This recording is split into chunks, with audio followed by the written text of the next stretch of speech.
Agora eu quero trazer atualizações, já partindo para um tom já mais definitivo em torno do ex-presidente Jair Bolsonaro, ele que agora oficialmente perdeu todos os direitos políticos e teve até o salário cortado pelo PL, Partido Liberal, depois da condenação definitiva. E falando em PL, uma lei aprovada lá em 2024 pela sigla, pelo Partido Liberal de Valdemar da Costa Neto, pode vir a prejudicar diretamente Jair Bolsonaro agora, no meio desse calvário jurídico e político que ele vai enfrentando, não é isso, mano?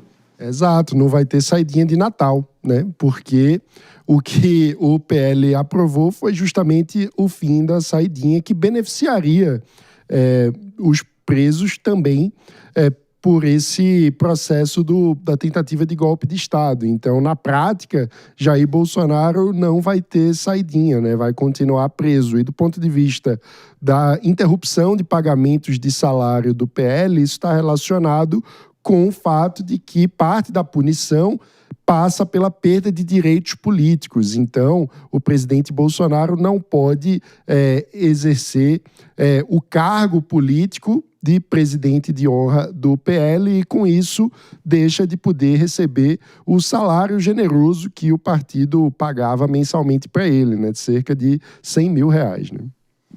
Agora, doutora Priscila Silveira, para muitos o ponto aqui não é nem falar de saidinha, é entender se a condenação e regime ao que o ex-presidente Bolsonaro foi submetido são justos, né? Até porque a própria lei que pune golpe de Estado foi aprovada e sancionada pelo próprio Jair Bolsonaro no governo Bolsonaro. E vale a mesma pergunta, se aplicaria a ele tudo isso em um julgamento justo? Se a gente puxar a capivara, apesar de tudo que foi discutido, rediscutido, o próprio presidente gravou vídeos pedindo a desmobilização dos acampamentos em frente aos quartéis, fez live pedindo o mesmo, conclamou seus seguidores a não praticarem quaisquer atos violentos e sequer estava no Brasil no dia 8 de janeiro de 2013, estava lá na Disney. E aí? A questão probatória a gente sempre fala, né, Marinho? Se foi, se não foi, a questão está posta. Ele vai poder discutir isso eventualmente numa revisão criminal ou com essa PL aí da dosimetria, da pena. Por quê? Porque transitou em julgado e o STF entendeu nessa oportunidade de dar a ele 27 anos. Tendo 27 anos, Marinho, o regime não tem como ser diferente que não fechado. Só que quero fazer uma ponderação, né, colocada com relação à saidinha, que é assim chamada, que é um benefício que está lá na lei da execução penal, ele fará jus a essa saidinha, porque o crime que foi imputado a ele foi, salvo o melhor juízo, foi em 2022, né? E essa legislação, olha a sorte, né? A legislação modificou em 2024. Então, há muita discussão se essa legislação ela é, né, processual, se ela é penal, e ela é penal, porque lida com a liberdade.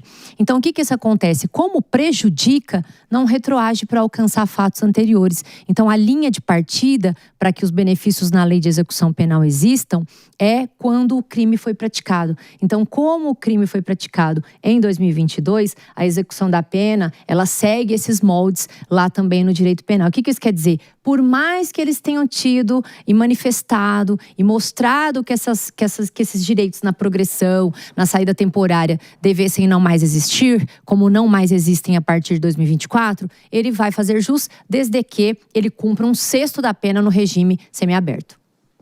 Mano Ferreira quer complementar? Eu queria fazer uma correção, porque eu falei cerca de R$100 mil de recebimento, mas essa era a renda estipulada de Bolsonaro de diversas fontes, né? O salário do PL era de R$46 mil. E aqui a grande questão do PL não teve algum nível de desgaste do partido, porque muita gente acreditou que teria sido uma decisão do próprio partido de fazer isso. O próprio Flávio Bolsonaro foi no X e... o Flávio Bolsonaro chegou, senador, a esclarecer isso. Por quê? Porque a legislação é por conta da lei dos partidos. Então, na ausência desses direitos políticos, tendo em vista isso, não se pode... Bolsonaro não pode deter esses cargos. No entanto, ele segue até mesmo com uma equipe de até 8 assessores, casos oficiais, que são relativos ao cargo de ex-presidente da República e que se mantêm intocados. Não vou tirar isso daí? Sem chance? Não. Vou tocar nisso daí?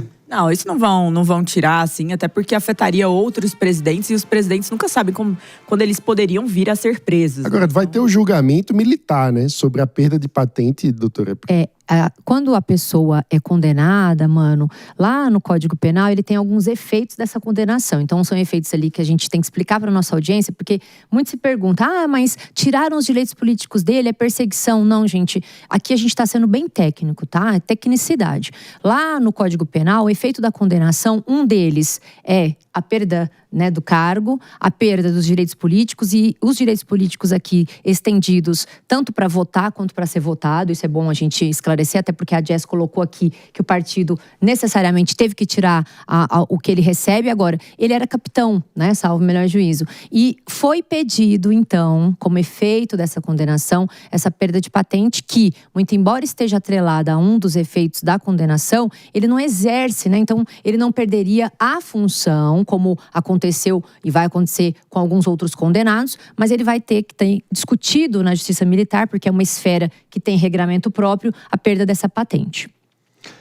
Meus amigos, David Tarso, tá calado, vou te acionando aqui. Importante também ter a doutora Priscila aqui com a gente, né? Chama a Pri, cabine do VAR jurídico aqui no nosso Morning Show, descomplicando o complicado. Mas, David, complementando aqui, até porque vamos lembrar aqui, se você me permite aqui, os números da saidinha nesse PL aí que foi aprovado é do próprio Guilherme Derrit, deputado Guilherme Derrit, secretário de Segurança de São Paulo, aprovado em 2024. Mas desde então, só para vocês terem uma noção, no seu primeiro ano as saidinhas cresceram em 13 estados e no DF. O que explica isso, hein?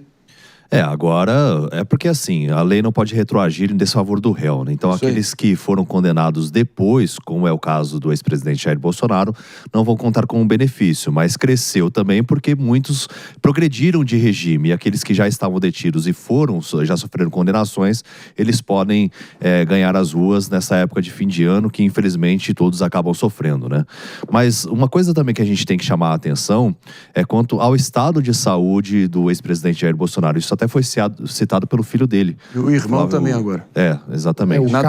O Carlos Bolsonaro também publicou no Twitter, né, que o ex-presidente teria voltado a ter crises de soluço e de vômito e também ficou dizendo que o sistema está tentando matar o pai dele, né? Essa é a médicos tiveram que comparecer às pressas dentro ali da superintendência. Então, ali a gente tem uma situação de saúde agravada, que é fato, é notória, é pública e que é realmente perigosa e que eu acho que vai ser levada em consideração nas solicitações futuras, quem sabe, de domiciliar. E a lista é extensa, tem doenças desde oclusão, tudo por conta da facada também muito, né? Soluços, episódios que são agravados, porque ele tá no estresse tremendo, tá ali sofrendo uma pressão, né? Porque a gente sabe também que ele não lida bem com pressão. A gente viu desde quando ele perdeu as eleições, realmente vem se agravando o quadro de saúde dele. E aí agora sofrendo todas essas sanções, né? Então o filho destaca isso porque na verdade, todos os condenados desse núcleo tido como crucial estão tendo alegações em relação à saúde. A gente teve o general Augusto Heleno, que também citou Alzheimer. Então, tem todas essas condições que estão sendo postas agora em relação a essas condenações e as prisões também que estão sendo cumpridas. Inclusive, sobre o general Heleno, vale dizer que o Ministério Público deu parecer favorável ao pedido da defesa, né? Portanto, tanto a defesa como o Ministério Público pedindo a prisão domiciliar do general Heleno para que saia do regime fechado onde ele está cumprindo pena no quartel e volte para casa em função das complicações de saúde. Aí eu tenho até uma dúvida para a doutora Priscila, porque se o Ministério Público pediu e a defesa também, em tese as duas partes do processo pediram. O ministro Alexandre de Moraes pode negar ou ele tem que seguir o pedido do Ministério Público? Pode negar. Ele não tem caráter vinculatório. Então, assim, mas mesmo com a indicação da Procuradoria-Geral da República? Mesmo com a indicação. Isso é comum. Assim, não estou dizendo que ele vai fazer isso, tá? Porque eu particularmente acho que ele vai conceder a prisão domiciliar, embora alguns ministros estão atuando ali igual o Trump. A gente não entenda muita coisa, não, eles estão igual o Trump, né? Enfim, ou então, tirando aqui, brincando, enfim, né? Para quem é geminiano, tem várias, muda de ideia. Mas a tendência é de que ele vá à prisão domiciliar, mas só para te responder, não há esse caráter caráter vinculativo. Então, ele opina, né? Então, o Ministério Público, e seja a Procuradoria-Geral, ele atua como custos legis e que seria um fiscal da lei, ou até mesmo titular quando ele propõe essa ação. Então, ele está dizendo que ele concorda. Então, mesmo se ele discordasse, também o ministro não estaria atrelado à discordância dele. A gente vem falando tanto do aspecto psicológico das massas, do coletivo, mas também individualmente desses personagens todos, né? Essa mistura de medo e cansaço, poucas demonstrações de fanfarra na esquerda, de comemoração na esquerda e também de comoção ou revolta na direita, é sintomático do momento da vida nacional.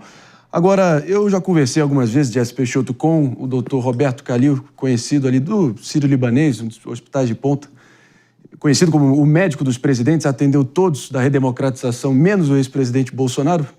E ele disse que as pessoas, em condições assim, geralmente morrem de tristeza, né, de melancolia mesmo. Eu acompanhei de perto, carreguei o caixão do chefe de campanha e ex-ministro do presidente Bolsonaro, Gustavo Bebiano. Esse sim morreu de melancolia definitivamente.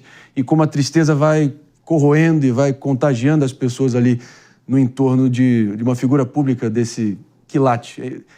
A distância entre o que ele vivia até pouco tempo e o que ele vive agora deve estar sendo uma tormenta, assim, absurda, né? Não, é uma tormenta gigante. E aqui, por mais que a gente... Eu vou ter que, lamentavelmente, te interromper aqui, me perdoa, só fazer um rápido break para quem está nos ouvindo pela Rede Jovem Pan de Rádio. Morning Show volta já já. Agora sim, Jess, perdoa, a palavra é sua. Que isso. Aqui é uma tormenta e aqui eu acho que vale também a gente avaliar para que cabe o recurso, né? A partir do momento, por mais que o ministro Alexandre de Moraes possa vir a negar nessa situação aí da saúde, do Alzheimer que veio a público, por mais que ele possa vir a negar. E André, um detalhe, ontem eu li uma nota muito interessante falando por que às vezes não veio antes a situação do Alzheimer. Muitas pessoas têm dificuldade de até aceitar o diagnóstico, aceitar essa doença, aceitar o que isso acarreta. Vem isso, infelizmente, não que seja assim, como vexatório. Então, assim, se mediante a toda essa situação, até mesmo a Procuradoria-Geral da República, PGR, a outra parte, é favorável à prisão domiciliar, num contexto, eu acho, alastrado no Brasil em relação a este processo, seria, no mínimo, diferente que o ministro Alexandre de Moraes não concedesse essa prisão domiciliar. Na mesma medida que é assustador alguém que pelo menos já tinha esse quadro detectado desde 2018, pelo menos, e foi se agravando ao longo dos anos, dele ter exercido uma função tão importante, tão decisiva e tão estratégica como o GSI, por outro lado, fica o questionamento, né? Será que alguém nessas condições realmente tinha os meios e a capacidade de empreender um golpe e levar a cabo tudo o que ele foi acusado? Fica a dúvida aí, as perguntas no ar, né? Perguntas no ar. E eu queria ouvir a doutora Priscila Silveira nesse sentido. O que você acha? Sim, eu não sei se essa questão do Alzheimer foi citado, né, dentro do processo, Marinho. Acho que não, porque... né? Só veio a público após tudo isso, né? Só veio a público agora, durante o processo, durante a sustentação oral do advogado, nós acompanhamos ao vivo, isso não foi mencionado. Eu pergunto isso aí por uma também questão... prejudicava o currículo, né? Não. Porque ele estava ali para ele compunha um ministro de governo que assumia uma possibilidade de ter Alzheimer, Esse é o ponto. de forma que descredibilizá-lo também, Então, né? eu tô perguntando isso porque, a depender da doença, né, teria uma diferença na hora de punição. Então, se isso é considerado, por exemplo, uma psicopatia, que é o tempo do crime, ele não sabe o que faz e nem se coloca de acordo com esse entendimento, ele poderia receber medida de segurança, que eu, particularmente, entendo até ser um cenário pior, porque não há, embora não se discuta a questão do prazo da medida de segurança, ele ficaria cuidando dessa doença. Então, eu acho que a defesa não colocou isso, e eu não sei Mas mesmo, traduzindo, né? medida de segurança seria ir para um manicômio. Que a gente, ele seria tratado, né, em hospitais de custódia, que eram chamados ali de manicômios, para poder tratar essa doença. Então, a defesa, penso eu, que escolheu não colocar isso de alguma maneira, eu não sei também, né, o que se trata ali, mas independentemente de essa doença existir desde 2018, nada importa e nada impede que ela seja colocada agora, porque está no curso da execução. E como a Jess aqui colocou, outro cenário não vai ser que não. eu penso que deva dar a ele, sim, a prisão domiciliar. Porque ela deve ser dada independente de quem, sabe? Se a pessoa tem uma doença grave, as pessoas querem colocar politização dentro do cenário de doença. A lei de execução penal, ela traz uma excepcionalidade para a prisão domiciliar quando há trânsito em julgado. Mas se a pessoa, por uma questão humanitária, ela não pode ficar dentro de um presídio, naquele cenário, tem que dar a prisão domiciliar. Então, por mais que eu diga que seja contrário, vai ser dada. Quem tá na vida pública vira vidraça. Não tem jeito. Vale tá passível de críticas e elogios. Simbolicamente, a estátua da justiça tem uma venda porque ela deve ser cega sobre quem ela tá de fato olhando e tratando nesse fato. Então não se importa se é o general Heleno, não se importa se é o Zé Dirceu, não se importa quem seja. A lógica tem que ser a mesma e tem que ser equivalente e justo. Se não está sendo, existe um erro gigante em relação a isso e a gente não deve ser conivente com esse tipo de situação. Eu estava com a palavra aqui, só estou voltando para todo mundo que está nos ouvindo pela rede Jovem Pan de rádio, zigue-zagueando o trânsito aí, nos ouvindo, sintonizados aqui na Jovem Pan Morning Show, trazendo a atualização de que a PGR recomendou a prisão domiciliar para o general Augusto Heleno, que serviu como chefe do Gabinete de Segurança Institucional ao longo do governo Bolsonaro, 78 anos, ame ou odeio, mas toda uma vida de serviços prestados ao Brasil. Como eu estava dizendo, na vida pública você vira vidraça, está passível de críticas, mas, de novo, está com um quadro de Alzheimer avançado, seria realmente cruzar os limites e a própria PGR, mesmo após todo o trânsito em julgado, decretando essa decisão. Agora, Mano Ferreira, arredondando, a gente segue em frente. Para muita gente, né, quando a gente está falando de políticos poderosos, ricos, que vão presos, e aí de repente surge questões de saúde e a pessoa consegue uma prisão domiciliar, muita gente olha para isso e pensa que é uma forma de impunidade que beneficia ricos e poderosos, né? Foi assim com o Collor. Foi assim Collor meteu Parkinson, apneia e bipolaridade. E aí muita gente fica revoltada, né? Porque ele estava saudável para exercer mandato, mas aí para ser preso ele está doente. O Maluf também passou por esse tipo de situação. E tem o caso até daquele médico, né, David? O Roger Abdelmaci, que teria simulado situação de doença para conseguir a prisão domiciliar e depois acabou voltando para a prisão. Né? David. Porque ele estava em Tremembé, aí ele quis sair de lá, foi para o manicômio judicial e a situação dele ficou ainda pior, porque ele realmente foi colocado junto com outras pessoas, né, que tem um quadro bem agravado.